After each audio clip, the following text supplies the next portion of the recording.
찬송하고 송축하는 일은 언제나 해야 되는 일이지만 올해 표는 한번 따라하겠습니다. 의의 열매가 가득할 것입니다.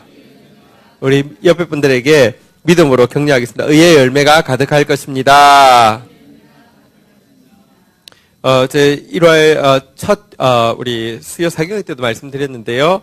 1월 1일 첫날 맥체인 성경에 보통 맥체인에 4장이 나오잖아요. 4장에 전부 다 이르시되 그대로 되니라. 이게 첫 장이고요. 말씀하신 것을 응하게 하심이라. 또 그다음 세 번째 장에도 말씀하신 것을 응하게 하시려고. 그다음에 그 마지막 장에도 보면 그 말씀이 이루어지게 뭐 하시려고. 어쨌든 4장 다 말씀이 이루어지는 것에 대해서 이렇게 맥체인 4장 전부 다 그렇게 되어 있는 것도 보았습니다. 어쨌든 여러분, 하나님의 말씀은 궁극적으로 다 이루어지는 거 우리가 믿지만 또 때를 따라서 이루어질 때가 있습니다. 올해 곧 하나님의 말씀이 열매되어서 풍성하게 이루어질 줄을 믿습니다. 그러기 위해서 우리가 더 말씀의 사람이 되어야 합니다. 말씀을 이용하는 사람이 아니라 말씀이 내가 말씀이 된 사람. 우리의 목표는요, 말씀이라는 것을 액세서리처럼 이렇게 달아두는 사람이 아니라 내가 말씀의 사람이 되면 말씀이 열매처럼 맺히게 됩니다. 그것이 우리의 목표입니다. 지난 성탄절에 이번에 처음으로 전나무인가요? 그거 이제 베어와서 한번 달았거든요. 향이 나라고. 근데 공간이 넓으니까 향은 안 나더라고요. 근데 아깝긴 하지만 성탄절 지나고 나니까 버리잖아요. 그죠? 나무, 여러분, 추리를 다는 나무는 오래 갈 수 없습니다.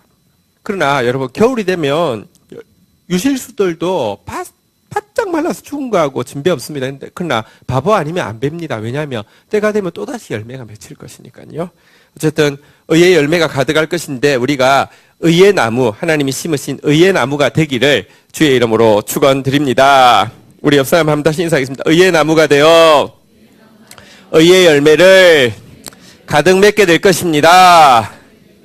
할렐루야. 네, 우리 1월 첫 금요 부흥 집회, 오늘 본문 말씀은요, 데살로니가 전서 2장 13절에서 16절 말씀입니다. 한 절씩 교독하고 시작하겠습니다. 이러므로 우리가 하나님께 끊임없이 감사함은 너희가 우리에게 들은 바 하나님의 말씀을 받을 때 사람의 말로 받지 아니하고 하나님의 말씀으로 받음이니 진실로 그러하도다. 이 말씀이 또한 너희 믿는 자 가운데서 역사하느니라.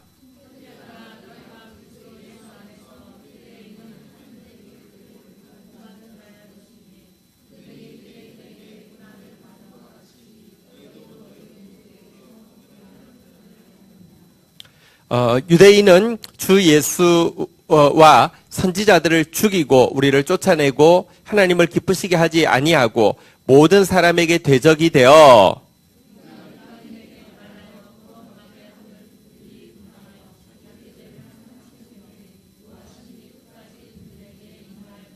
아멘. 여기 온풍기 끄셔도 될 것 같아요.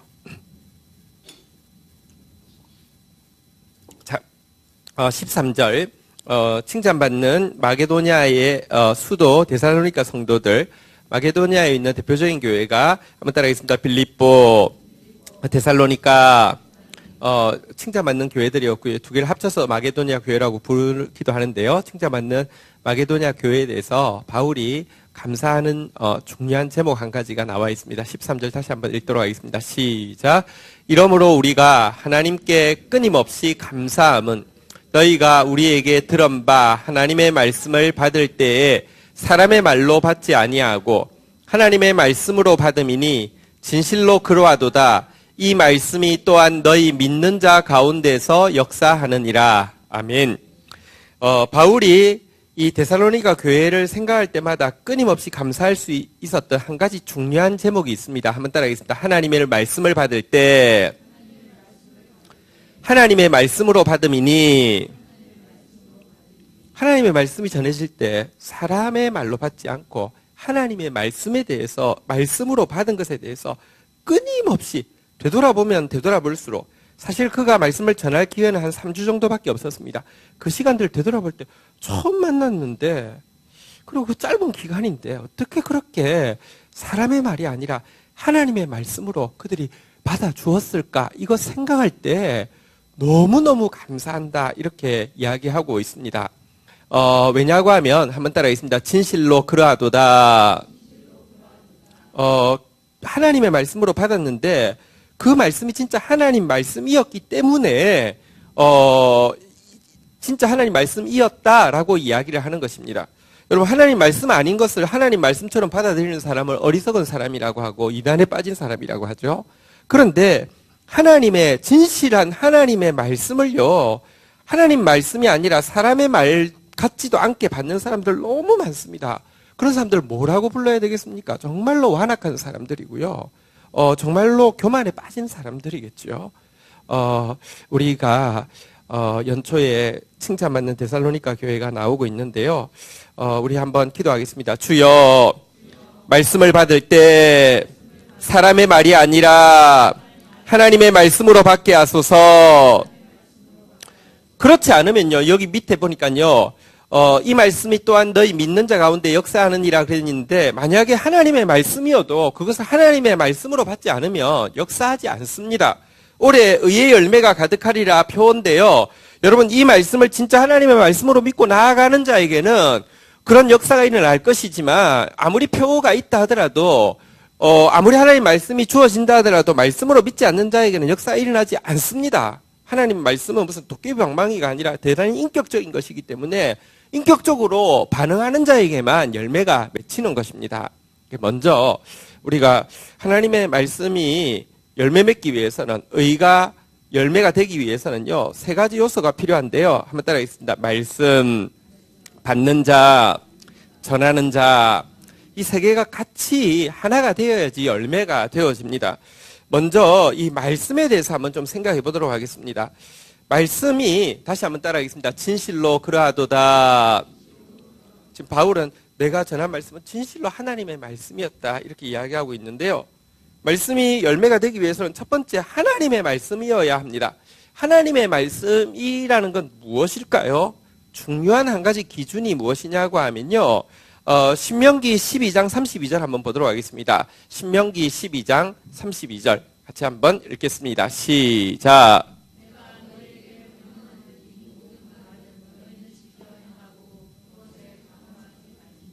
하나님의 말씀으로 받는다는 것은요, 말씀을 가감없이 받는 것을 이야기합니다.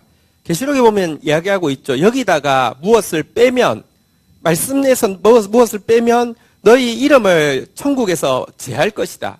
말씀에다 무엇을 더하면 성경에 기록된 모든 재앙을 너희에게 더할 것이다 그랬습니다. 그래서 하나님의 말씀을 받을 때 첫 번째는 가감없이 받는 것입니다.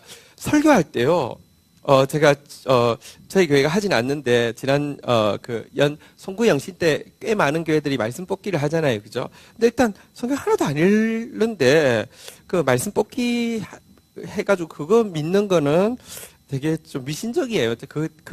다시 이야기지만 말씀은 굉장히 인격적이에요. 말씀을 존중히 여기는 자에게 말씀이 들리고요, 말씀이 귀하게 이루어지지 그냥 뽑는다고 되는 게 아닙니다. 근데 이야기를 들으니까 그 말씀 뽑기도 이제 몇 번 하다 보니까 요령이 생겨가지고 일단 여러 개를 뽑는데요. 그래가지고 보고 마음에 안 드는 거 버리고 좋은 패를 가진대요. 근데 여러분, 지금 우리가 말씀을 받을 때도요, 가감을 많이 하거든요. 분명히 어느 날 같은 목사가 같은 본문을 가지고 같은 설교를 했는데 어떤 부분은 너무 좋은데 어떤 부분은 너무 걸려. 그럼 걸리는 부분은 에이 쓸데없는 소리 하고 있네 하고, 어떤 부분은요 아멘 하고 받는 거, 이것은 하나님의 말씀을 가감하는 자세입니다. 그래서는 안 됩니다. 어쨌든 여러분, 힘들어도 하나님의 말씀에 있는 것은 진실입니다. 거기에 나를 맞춰야지 내가 그것에서 힘들다고 빼버리는 것 절대 안 됩니다. 제퍼슨 성경이라는 게 있습니다. 미국의 대통령 중에 제퍼슨이라는 사람이 있죠. 그 사람은 기독교인이 아니고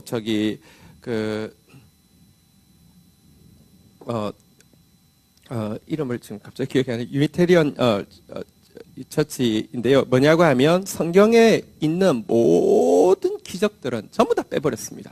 그래서 제퍼슨 성경 굉장히 얇습니다. 기적을 전부 다 빼고 나니까. 그리고 진짜 웃기는 것은 거기 이제 그 교회 제가 본사라고 할게요. 본사가, 보스턴에 있습니다. 가면, 진짜, 잘 만들어놨는데, 뭐, 어떻게 만들었냐고 본사 앞에 호수가 하나 있는데요. 이제 사각 호수입니다. 사각 호수인데, 물이 굉장히 얕습니다. 근데, 아주 넓게 사각 호수를 만들어놨습니다. 왜냐고 하면, 예수님이 물 위를 걸어왔다는데, 그건 있을 수 없는 일이고, 각도에 따라서, 이렇게, 겉을 걷고 있는 사람도 각도에 따라서 물 위를 걷는 것처럼 이렇게 그림자가 보이게 되는 효과가 나타난다는 것을 증명하기 위해서 엄청나게 넓은 연못을 만들어 놨습니다. 참 갖가지 합니다. 이런 것도 말씀을 가감하는 것이죠. 그러니까 자기 생각에, 자기 이성에, 여러분, 인간이 알면 얼마나 알겠습니까? 근데 창조주의 행위를요, 손발을 다 자르는 거, 이게 말씀을 가감하는 행동일 것입니다.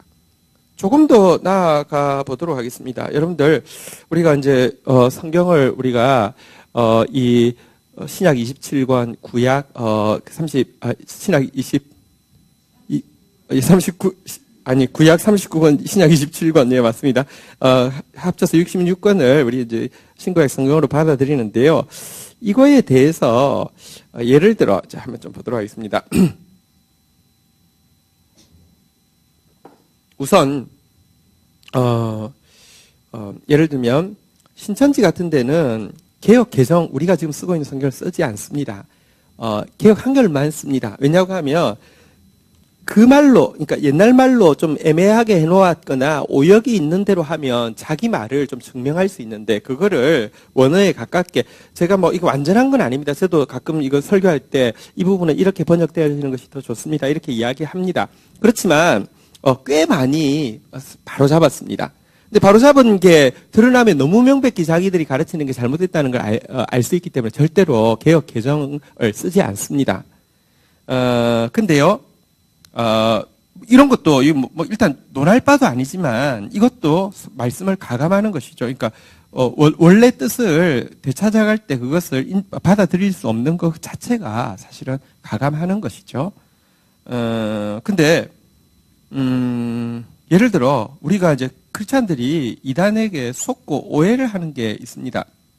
뭐 이런 것이죠. 성탄절이 지났는데 성탄절은 뭐 이렇게 무슨 뭐 태양신 뭐를 숭배하기 위해서 만든 그 절기인데 그거는 섬기면서 정작 구약에 나와 있는 유월절은 왜 안 지키냐고. 유월절 안 지키기 때문에 너희들은 구원이 없고 우리의 구원이 있다. 이렇게 이야기하면서 뭐 저 안상홍 이쪽에서 이렇게 전도를 하는 것을 들을 때 딱히 굳이 뭐라고 해야 될지 잘 모르는 그런 경향이 있습니다. 그러면 거꾸로 물어보세요. 그러면 그러면 내가 갈 테니까 소 한 마리 사서 갈 테니까 살아있는 소로 그 예배당에서 제사 좀 이렇게 직접 잡아서 제사 좀 드려달라고 이렇게 한번 물어보시죠.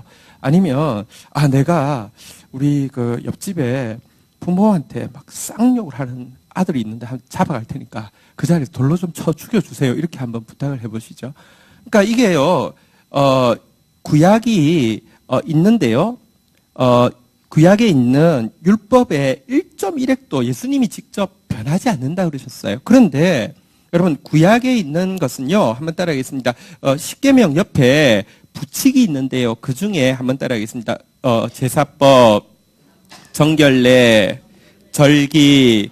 여기 보시면 십계명을 주어지고 나서는 제사를 이렇게 드리라, 정결례를 이렇게 해라, 절기를 이렇게 지키라. 이 부분들이 쭉 나와 있는데요. 이 부분은요, 사실은, 이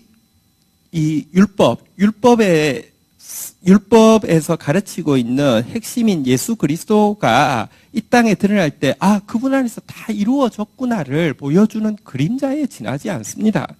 그래서 실제, 여러분, 성경에 명기가 되어 있죠. 골로새서 2장 16절, 17절에 보면 이렇게 이야기하고 있습니다. 골로새서 2장 16절, 17절 한번 보시죠. 정확하게 기록되어 있습니다. 그러므로 먹고 마시는 것과, 이전에는 이제 여러분,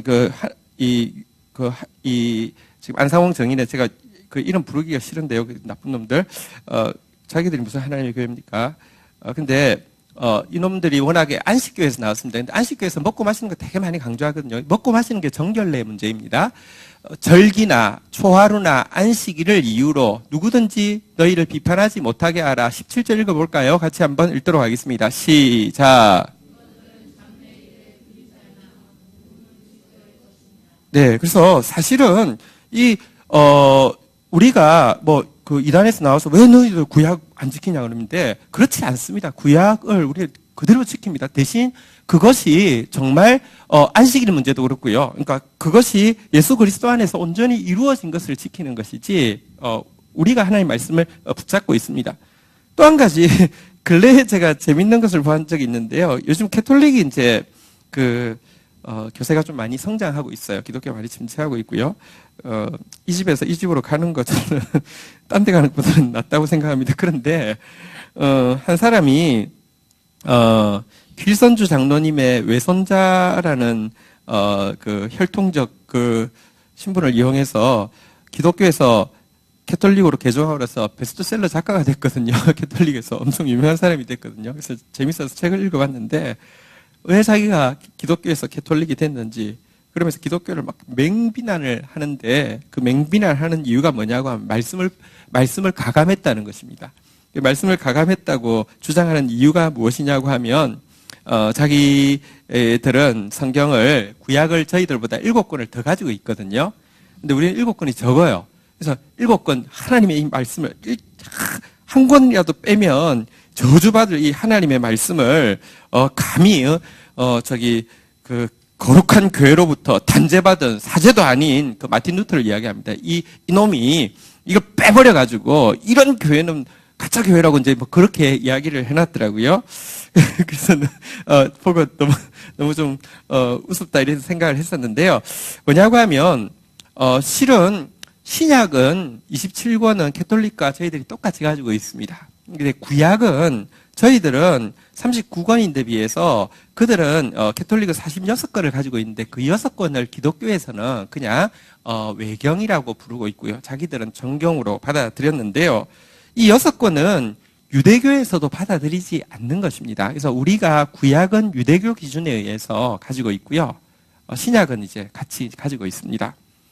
근데 그 부분에 대해서도 이야기해놨어요. 예수를 십자가 못 박아 죽인 그 악랄한 유대인들의 기준을 따르면서 어떻게 다른 기독교가 어떻게 정당하다고 할 수 있냐? 그러면 예수를 십자가 못 박아 죽인 악랄한 유대인의 기준을 안 따를 것 같으면 구약 전부 다 빼버리시죠. 그거는 좀 그런 것 같아요. 그렇다고 제가 그들이 7권이 더 있다고 모든 재앙이 더한다고 이야기하지 않습니다. 정경이냐 외경이냐의 문제는 사실은 오랫동안 논의를 거쳐서 결정된 인간의 일입니다. 단지 저는 그 7권 더한 성경들에 대해서 여전히 외경이 맞다고 믿는 이유가 있습니다. 그 이유가 뭐냐고 하면요. 성경은 역사책은 아니지만 대단히 역사적입니다. 다른 어떤 종교에도 역사 이야기는 있지만 역사적인 자료에 대한 증빙도 없을 뿐더러 역사적으로 논의를 해서 들어가면 예를 들면 이런 것이죠. 블루몬교회 같은 경우는 뿌리가 무엇이냐고 하면 성전이 무너질 때에 그 거룩한 성전을 가지고 거룩한 유대인들이 배를 타고 아메리카로 건너가서 그걸 숨겨놨는데 그게 발견되었다는 겁니다. 그래서 이 진짜 정경을 자기들이 가지고 있기 때문에 자기들 거랍니다. 그러면 이제 이야기합니다. 진짜 그런 일이 있었는가? 진짜 그 일에 대한 증거가 있는가? 이렇게 따져가면 에이 그렇다는 뜻이지 그게 뭐가 중요해? 이렇게 나옵니다. 전혀 역사가 중요하지 않습니다. 근데 기독교는 역사책은 아니지만 여기에 기록되어진 사건이요 오류가 있다고 하면 성경 전체의 권위에 대해서 스스로가 의심받도록 성경은 그걸 허용하고 있습니다. 그런데 비해서 7권의 그 외경, 기독교에서 이야기하는 외경의 내용은요 역사적 사실성이 많이 결여되어 있습니다. 그리고 내용적으로도 굳이 정경이라고 볼 수 있는 성경의 통일성이 많이 결여되어 있습니다. 예를 들어 대표적인 게 유딧기라는 책입니다. 유딧기 같은 경우는 유디트라는 유대한 여인, 그냥 유대 여자라는 그냥 보통 명사입니다. 포위되었을 때에, 그러니까 과부인데 이제 그 옷을 이제 아주 이렇게 좋게 말하면 매력적으로 입고 이제 그 장군을 찾아가서 목을 베어 나온 그 이야기입니다. 그래서 여러분 그 클림트의 그림 중에서 유디트 혹시 보셨습니까? 엄청 이렇게 야한 그림이 있는데요. 이제 그런 이제 이미지입니다. 근데 문제는 그런 성도 없었고 그런 장군도 없었고 그런 시간 자체가 없었던 것에 대해서는 다 인정을 하는 일입니다. 그러니까 이런 것인데 어쨌든 이것 가지고 뭐 너는 성경을 감했다 이렇게 이야기한다고 당황하지 마시고요. 혹은 이단에서 너는 왜 성경을 이렇게 구약을 안 지키냐고 이야기할 때 여러분 정말 그게 아니라는 것을 아시기를 바랍니다. 어쨌든 여러분 하나님 말씀이 전해질 때 가감 없이 말씀이 나한테 아파도 말씀이면 그대로 받아들이는 것입니다. 힘들어도 말씀이면 그대로 받아들이는 것입니다. 가감 없이 하나님 말씀 받는 저와 여러분 되시기를 주의 이름으로 축원드립니다. 자, 그러면 이제 말씀의 두 번째 요소인 받는 사람이 어떻게 받아야 되는지 좀 생각하겠는데요. 13절에 다시 보는 대로요. 하나님의 말씀으로 받는다. 이게 무엇일까요?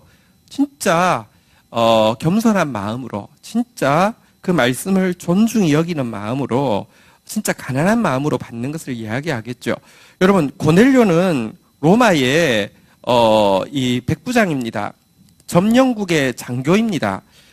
지금 백부장이면 뭐 그냥 한 중대장 정도 될까요? 어떻게? 예, 그렇지만 그 당시 로마의 백부장은 직접 로마인으로서 파견 나와 있는 백부장은 장난 아니었습니다. 그리고 가이사라에서 백부장이었는데요. 가이사라는 가보면 여러분 그 배너에 나오는 전차 마차 경기장 있잖아요, 그죠? 그게 있던 장소입니다. 정말 고대에 이런 도시가 어떻게 있어? 그곳의 장교입니다. 이게 정말 진짜 잘 나가는 장교입니다. 그러니까 완전 엘리트 장교입니다. 베드로는 어떤 사람입니까? 진짜 공부라고는 해본 적이 없는 무학한 사람입니다. 그런데 하나님의 말씀을 전하러 올 때 고넬료가 우리가 하나님 앞에 서 있습니다라고 고백하면서 그 말씀을 사모하면서 받아들인 모습을 보십시오. 말씀 앞에 설 때에는요, 여러분 진짜 여러분들이 정말 가난함으로, 겸손함으로, 간절함으로 하나님 앞에 말씀을 받을 때에 그 말씀이 그대로 역사할 것입니다. 그런 사람 되기를 주의 이름으로 축원드립니다. 말씀을 가난한 마음, 겸손한 마음으로 받는 것은 동시에 말씀을 전하는 통로에 대해서 존중하는 마음을 가지는 것과 사실은 어떤 의미에서는 동전의 양면입니다. 물론 이 부분에 대해서 제가 이제 나중에 전하는 자에 대해 이야기할 때 좀 전하겠지만, 여러분 그 디모데 전서 5장 17절 한번 읽어볼까요? 디모데 전서 5장 17절입니다. 같이 읽겠습니다. 시작. 잘 다스리는 장로들은 배나 존경할 자라 하되 말씀과 가르침에 수고하는 이들에게는 더욱 그리할 것이니라. 목사도 장로인데요. 그런데 장로 중에서 말씀을 전하는 목회자에 대해서 더욱 더, 그러니까 그냥 교회의 리더들도 배나 존경하지만 말씀을 가르치는 장로에 대해서는 더욱 그러하라 이렇게 이야기하고 있습니다. 근데 존경하는 방법이 뭘까요? 존경하는 방법이 구체적으로 무엇일까요?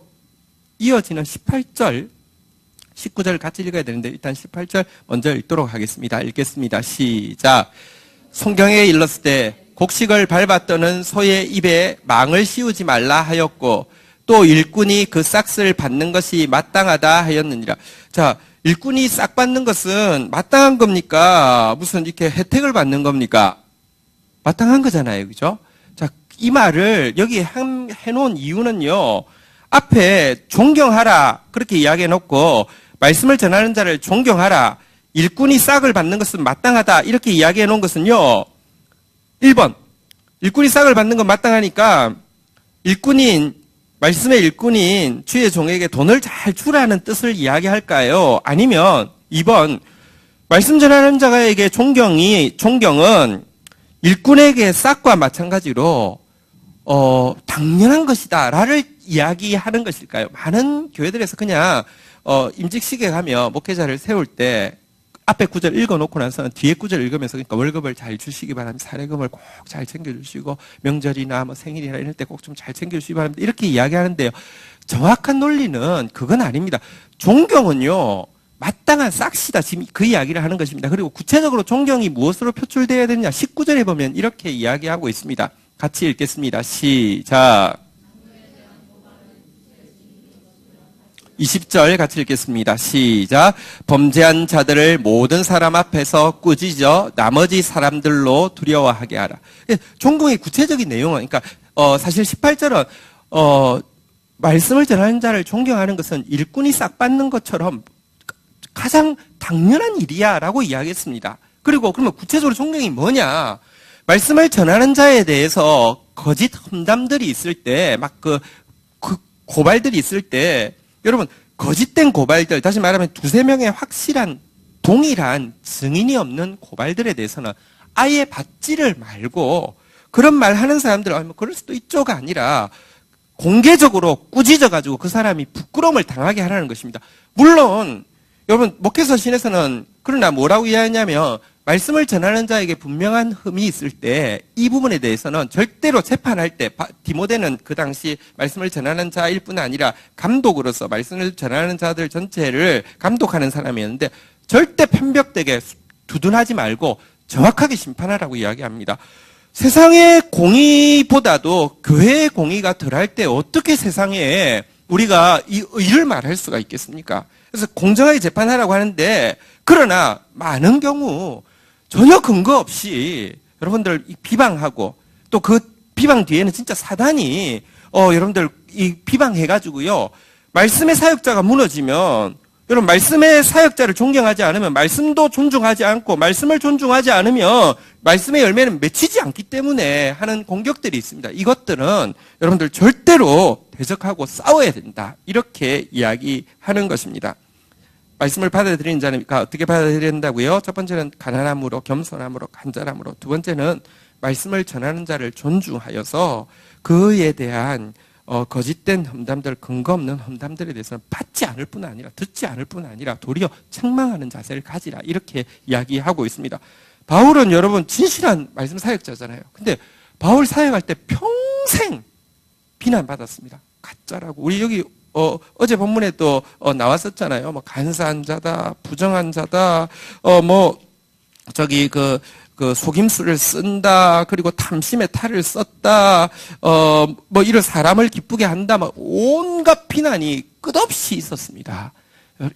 말씀 사역자를 존중할 줄 아는 말씀을 받아들이는 성도들 되기를 주의 이름으로 축원드립니다. 제가 지금 이 말씀을 편하게 전할 수 있는 이유는 지금 우리 공동체 가운데 막 저에 대해서 불필요한 비방을 하거나, 그러니까 거짓된 비방을 하거나 존중하지 않는 사람이 없기 때문에 지금은 편하게 여러분들에게 이야기할 수 있습니다. 근데 어쨌든 앞으로도 마찬가지입니다. 정말 이 기준, 말씀 앞에 하나님 말씀으로 받고 말씀의 사역자를 존중할 줄 아는 복된 성도들 되기를 주의 이름으로 축복합니다. 근데 또 한 가지 말씀 받는 자에게 필요한 자세가 있습니다. 그것은 무엇이냐고 하면요. 한번 따라하겠습니다. 분별력.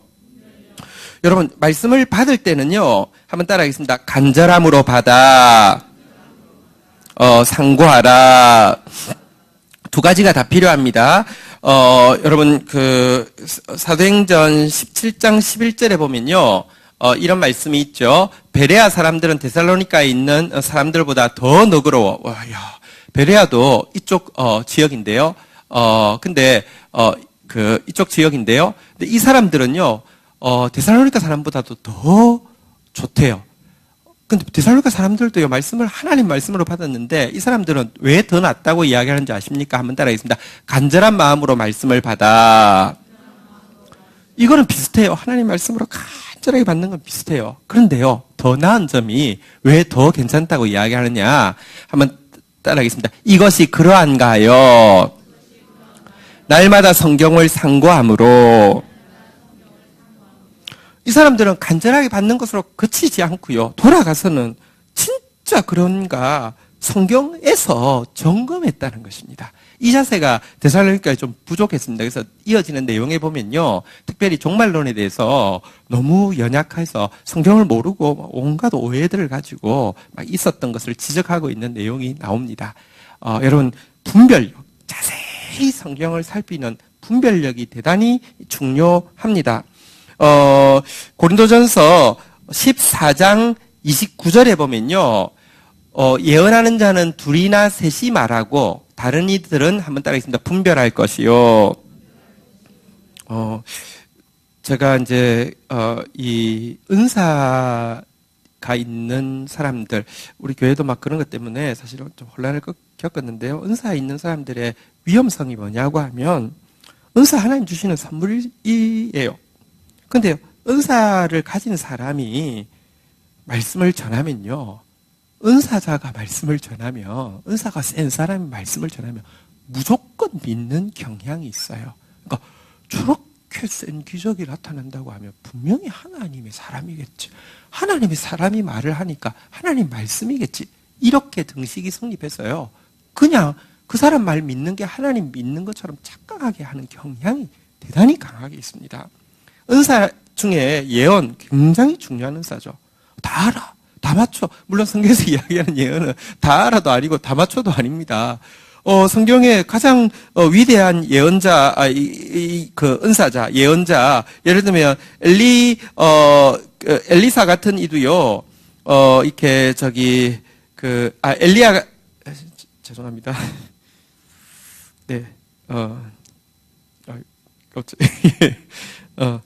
네, 엘리사 같은 이도 이렇게 그 수냄 여인이 이제 올 때 저 여인에게 마음에 무슨 고통이 있는데 하나님이 나한테 뭔지 안 알려준다 이렇게 이야기했습니다. 다 알아가 아닙니다. 그리고 엘리사도요 너무 이렇게 아들이 죽었다는 소식을 듣고 너무 당황해가지고 자기는 걸음이 느리지만 게하시는 빨빨거리니까요. 이름에 개자 들어가고 있으니까 얼마나 빨빨거리겠어요. 그러니까 네가 빨리 가라. 내 집 방에 들고 빨리 가라 그랬는데 여러분 이 더 분별력이 있었던 수냄 여인은 아니라고. 당신이 가기 전에는 나 안 간다고.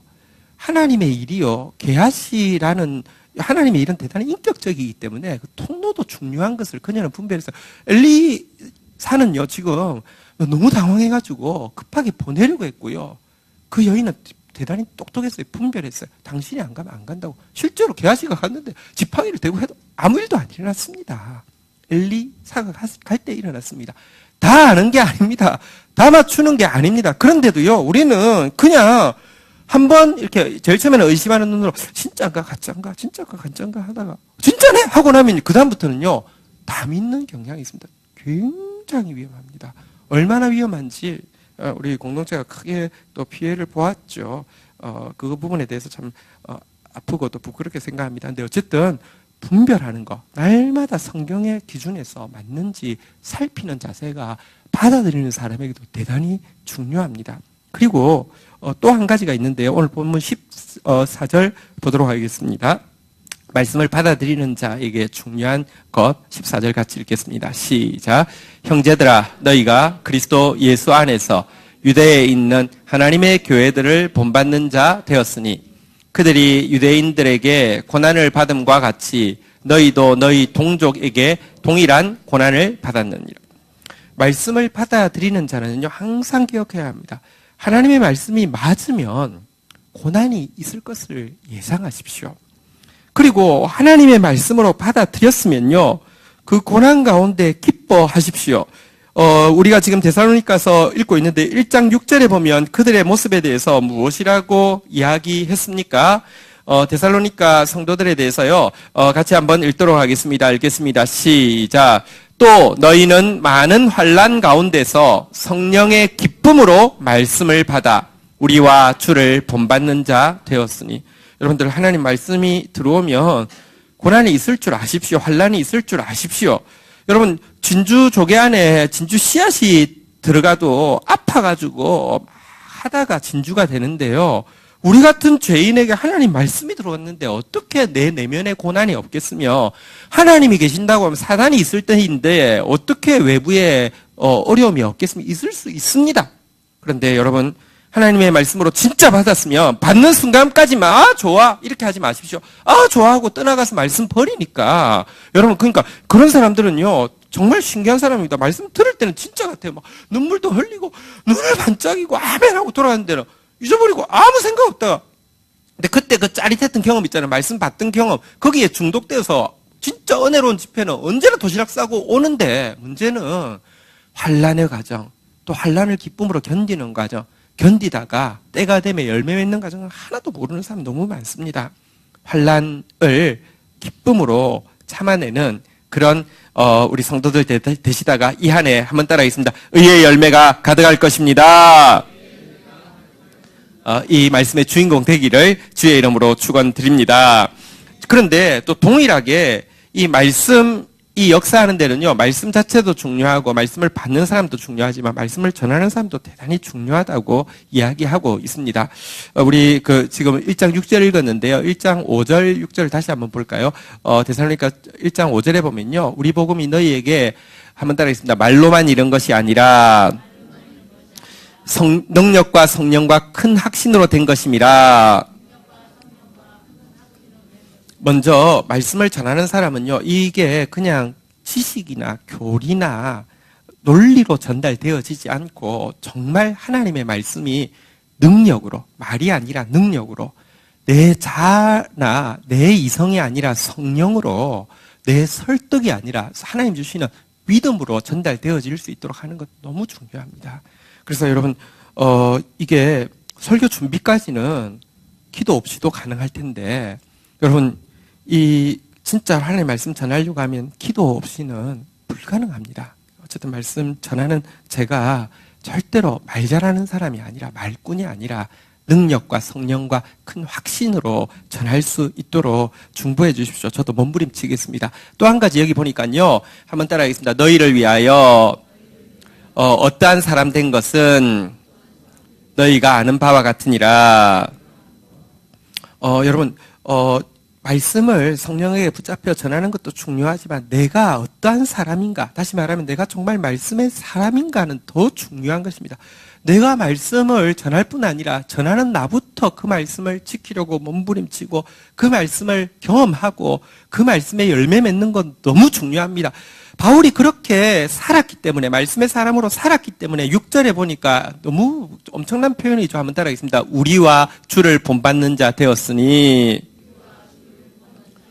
주님과 우리를 본받는 자가 아니라 우리와 주를 본받는 자. 이게요, 여러분, 교만한 자에게는 굉장히 진짜 교만 드러내기 딱 좋은 표현이죠. 근데 바울은 시작할 때부터 그리스도의 노예라고 시작했습니다.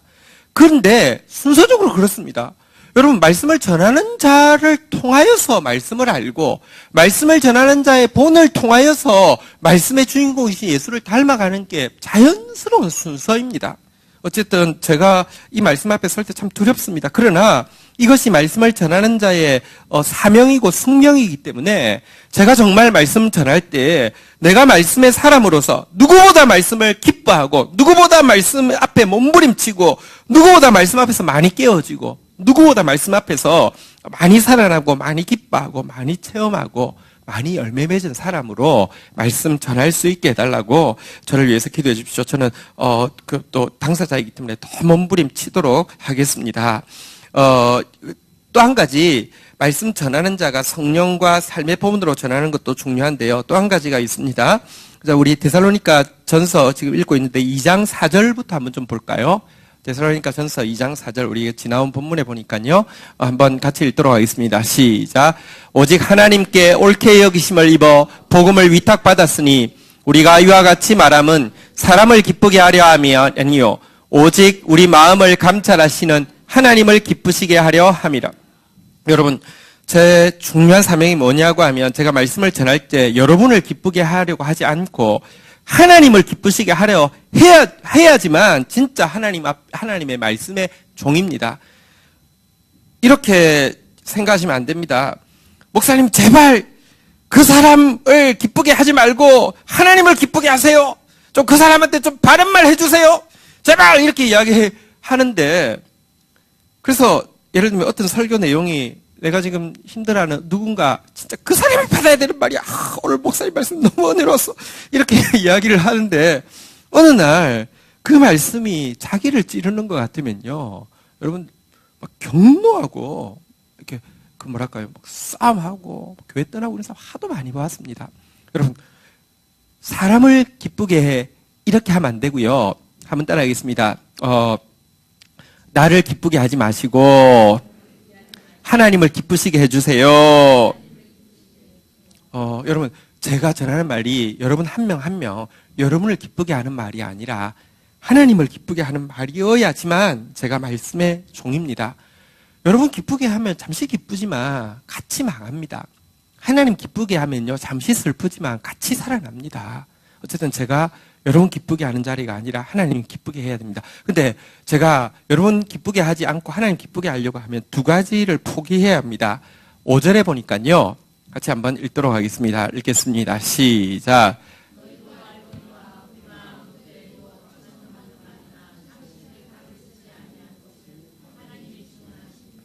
여러분, 왜 사람을 기쁘게 하는 말을 할까요?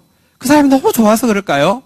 너무 좋아가지고 그냥 보면 그냥 막 축복, 칭찬, 막 퍼레이드를 할 수밖에 없어서 그런가요? 아니에요. 아첨하는 이유는요, 아첨한 대가로 돈 받으려고 그러는 거예요. 주의 종이요, 말씀의 종이 진짜 말씀의 종 되려고 하면요, 탐심을 끊어야 됩니다. 진짜 그래요.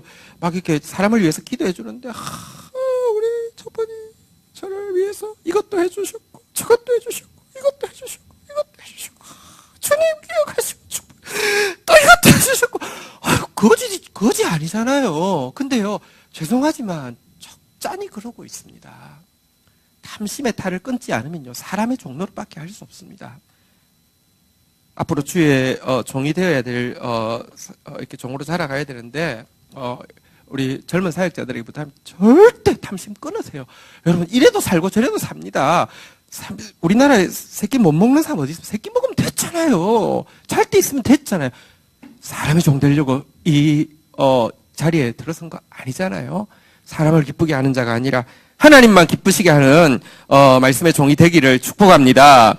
제가 그런 사람 되게 위해서 기도해 주시고, 또 한 가지 6절에도 보면요, 이것도 포기해야 됩니다. 같이 읽도록 하겠습니다. 시작. 또한 우리는 너희에게서든지 다른 이에게서든지 사람에게서는 영광을 구하지 아니한. 눈에 보이는 딱 탐심이 아니라 사람이요, 딱 돈 단계를 넘었으면 이제 돈은 안 줘도 돼 할 정도로 그 단계에 넘었으면요, 저 친구도 보니까 돈 엄청 버니까 갑자기 국회의원 나가더라고요. 이게요, 사람이 명예에 대한 욕심이 또 굉장히 많이 있습니다. 돈이 어느 정도 딱 차고 나면요, 돈 욕심 안 부릴 수 있습니다. 근데요, 명예 욕심에 또 빠져가지고요, 사람의 영광을 구하려고 하면 또 어쩔 수 없이요, 잘못된 줄 알아도, 심지어 이단인 줄 알아도요, 자기한테 표가 된다고 하면 가서 이래가지고 막 손을 잡고 막 강대상에 세워서 이런 젊은 위대한 종을 내가 본 적이 없다고 하면서 이런 미친 짓을 하는 인간들이 자기들끼리 조직을 만들어서 한국 기독교의 대표라고 하고 있으니 지금 망할 노릇이죠. 여러분, 절대 제가요, 하나님 말씀 가지고 사람 기쁘게 하는 사람 되지 않도록 이 일을 위해서 탐욕과 이 명예, 이 욕심을 끊어낼 수 있도록 지켜봐 주십시오. 감시해 주셔야 됩니다. 그리고 저도 몸부림치겠습니다. 그러나 본질적으로는요, 중요한 것은, 말씀의 종에게 중요한 것은요, 하나님의 말씀에 익숙한 사람 되는 것입니다. 에스라처럼 여호와의 율법에 익숙한 사람 되어야 합니다. 표현하자면 한번 따라하겠습니다. 마태복음 13장 15절에 보면 말씀의 종이 어떤 사람이 되어야 되는지 가장 잘 보여주는 표현이 있는데요. 13장 15절, 제가 실수했군요. 잠시만요. 네, 한번 제가 주소를 잘못 썼습니다. 예. 자, 한번 따라하겠습니다. 천국에 서기관 된 제자. 예. 천국에 서기관, 말씀 끄십시오. 주소가 잘못됐습니다. 네. 천국에 서기관 된 제자라는 표현이 나오는데 뭐냐고 하면요, 이 청지기가 창고에 들어가서 뭐 가져와? 그러면 이것도 가져오고, 뭐 가져와? 이것도 가져오고, 옛것과 새것을 자유롭게 꺼내올 수 있는 것처럼 천국에 서기관 된 제자들은 옛것과 새것에서 하나님의 말씀 꺼내올 수 있어야 된다고 그랬습니다. 여러분, 성경을 잘 모를 수가 있습니다.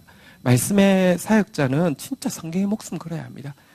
저는 정말 감사한 게, 저는 이게 자랑이 아니라 진짜 은혜라고 생각하는 게, 어쨌거나 어린 나이에 이 말씀을 성도들이 알게 해야 되겠다, 이런 소원이 생겨서 그냥 말씀 집필을 하게 되었습니다. 지금 뭐 독자가 많은 것도 아니고 남이 알아주는 것도 아니고 돈이 되는 것도 아니고 고생이 안 되는 것도 아닌데, 그래도 91년도에 시작해서 지금까지 계속 동일한 일을 하고 있고, 올해 내년 정도 되면 딱 한 30년 되면 성경 정권을 이렇게 우리 GT식으로 다 쓰게 될 것 같습니다. 근데 너무너무 감사한 일인데요. 이것이 말씀을 전하는 자에게 가장 중요한 일입니다. 어쨌든 말씀의 율법에 익숙한 자, 천국의 제자된 서기관으로서 이 말씀을 전할 수 있어야 합니다. 디모데후서 2장 15절 같이 한번 읽도록 하겠습니다. 디모데후서 2장 15절입니다. 같이 읽도록 하겠습니다. 읽겠습니다. 시작. 또한 우리는 2장 디모데후서 2장 15절. 예. 디모데후서입니다. 네. 같이 읽겠습니다. 시작.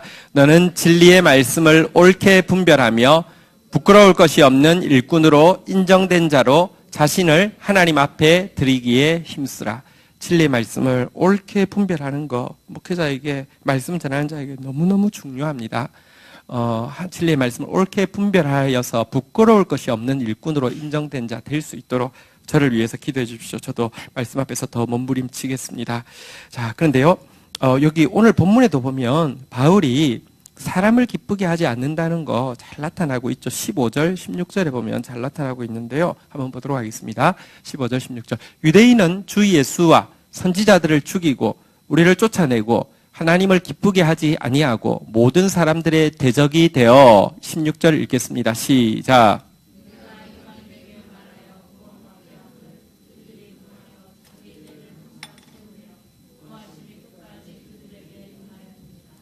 지금 이 바울은 유대인을 지금 하나님의 심판의 표본으로 제시하고 있습니다. 왜냐고 하면 말씀을 전하는 것을 금하기 때문에, 그리고 말씀 전하는 자를 박해하기 때문에, 그 말씀 받은 자를 이렇게 대적하기 때문에 그들은 진노하심을 항상 끝까지 채워서 이제 임하게 되었다. 이 저주의 상징으로 내세우고 있습니다. 근데 여러분 아시는 바대로 바울은요, 유대인들을 위해서라고 하면 자기 목숨을 아까운 거 조금도 아깝지 않고 내어주겠다고 계속 고백하고 있는 사도입니다. 실제 여러분 지금 데살로니가 교회는 2차 전도 여행 때 갔는데요. 3차 전도 여행 때까지 통틀어서 바울은요, 할 수만 있으면 유대인한테 가려고 했습니다. 근데 이상한 것은 유대인한테 가려고만 하면 박해가 일어나가 쫓겨났고요. 이방인에게 가려고만 하면 장기 사역을 했습니다. 참 신비하죠. 이 사명 부르심이라는 게 내가 좋다고 내 뜻대로 되는 게 아닙니다. 그의 부르심이 이방인의 사도니까 이방인에게로 가리라 하면요, 장기 사역이 열리고 열매가 맺히고, 유대인에게 가면 박해가 일어나고 쫓겨나고 이랬었습니다. 어쨌거나 그는 유대인을 너무너무 사랑하는 사람입니다. 뼛속까지 유대인인데도요, 이 성경에서는요, 지금 데살로니가인들을 박해하는 유대인들, 혹은 데살로니가인을 박해하는 것이 마치 유대 교인들을 박해하는 유대인들과 같기 때문에 데살로니가인을 박해하는 그들에게 임할 운명도 유대인 박해자 유대인에게 임할 운명과 같다는 이야기를 하기 위해서 저주의 표본으로 내세우고 있는 이 모습도 보면 절대로 자기의 호불호로 사람을 편들거나 하지 않고 정확하게 하나님 말씀대로 사람을 대하려고 하는 것을 잘 보여주고 있습니다. 어쨌든 다시 한번 말씀하면요, 전하는 자는요, 한번 따라하겠습니다. 오직 성령으로, 오직 삶의 본으로, 오직 하나님을 기쁘시게 하기 위하여, 그러기 위하여서 말씀에 익숙해져서 진짜 말씀에 이렇게 분별자가 되어서 말씀을 전해야 되고요. 말씀 전하면서 끝까지 놓지 않아야 되는 자세는 감사하는 마음과 또 충성하는 자세일 것입니다. 마지막으로 성경 두 군데만 더 보겠는데요. 디모데전서 1장 11절에서 13절 바울의 정말 감사의 제목이 나오고 있습니다. 디모데전서 1장 11절에서 13절 볼 거예요. 이 교훈은, 이 말씀은 내게 맡기신 바 복되신 하나님의 영광의 복음을 따름이라. 어쨌든 나에게는 이 말씀을 맡겨주셨다. 너무너무 영광스럽습니다. 감사합니다. 이렇게 이야기하면서 12절 보도록 하겠습니다. 읽겠습니다. 시작.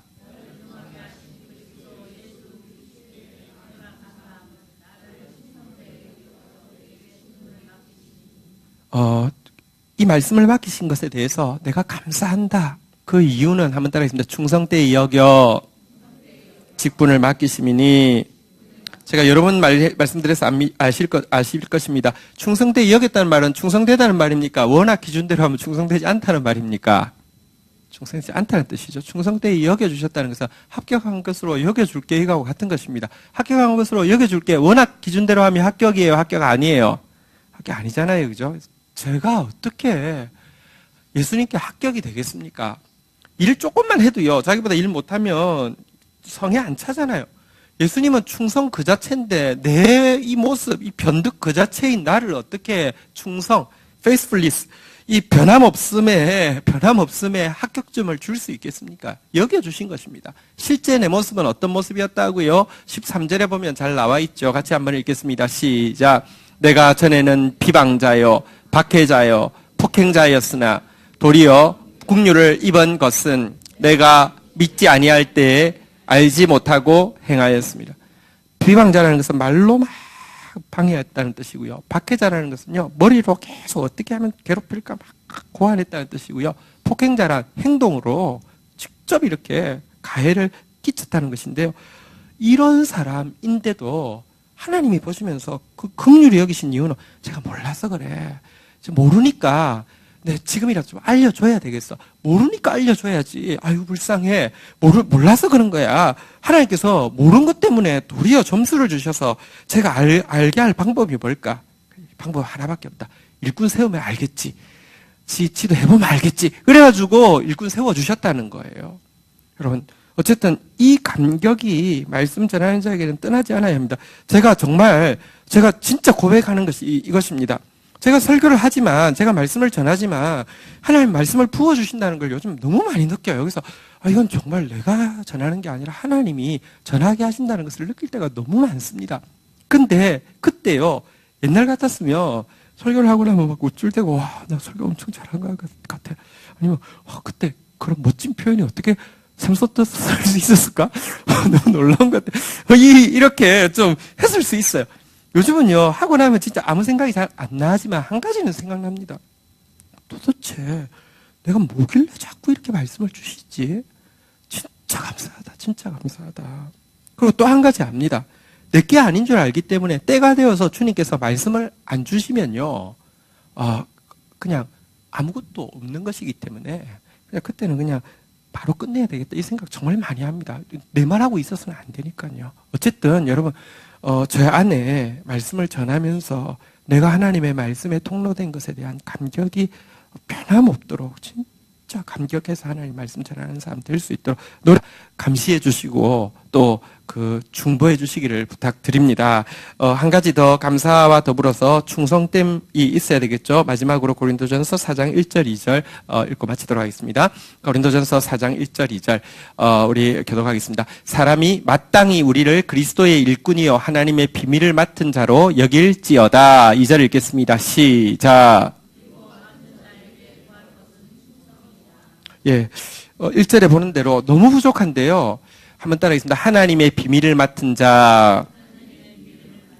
하나님의 비밀이라는 게요. 여러분 제가 쫙 보면 그래 어느 대학 너 위다리야 어디 사 그 대 목회자가 막 부동산 코치하는 사람도 있고요. 뭐 이렇게 대학 요즘 코디 하는 사람도 있고 가끔 그러더라고요. 진짜 그런 사람이 있어요. 근데 그건 진짜 아닙니다. 여기 비밀이란 말이요. 이상하다는 뜻이 아니라 비밀이라는 말씀을 비밀이라고 합니다. 말씀은 진짜 신기한 것입니다. 종교학 박사를 해도 하나도 보이지 않습니다. 그런데요, 가난하고 겸손하면요, 다 보입니다. 그래서 비밀이라고 합니다. 근데요, 어쨌든 정말 부족하지만 제가 하나님의 비밀을 맡게 되었습니다. 그 말씀으로 우리 공동체 한 사람 한 사람에게 주시는 말씀을 대언하게 되었습니다. 여러분들은 저를 말씀의 종으로 존중하고 그렇게 비밀을 맡은 자로 여겨주시는 거 너무 감사하고 앞으로도 그렇게 여겨주시기를 부탁드립니다. 그러나 저는 말씀을 맡았으니 다시 2절에 보니까요. 한번 따라하겠습니다. 맡은 자에게 구할 것은 충성이니라. 충성이란 처음과 끝이 동일한 것입니다. 변함없는 모습입니다. 변함없이 성실한 모습입니다. 제가 자랑해야 될 게 뭐냐? 충성입니다. 여러분, 제가 능력을 자랑하는 사람 되면 여러분 진짜 저를 위해서 이전에 기도하는 거 2배로 기도하셔야 됩니다. 이제 큰일 나는 신호입니다. 제가 또 열매를 자랑하는 사람 돼도요, 내가 했더니 이런 일이 생기고, 이런 일이 생기고, 이런 일이 생기고, 제가, 어느 교회에 부임하자 몇 년 만에 이렇게 되었고, 이게 부수가 이렇게 되고, 만약에 이렇게 하는 자랑이 좀 길어지기 시작한다고 하면, 여러분 정말로 진짜 살펴보셔야 합니다.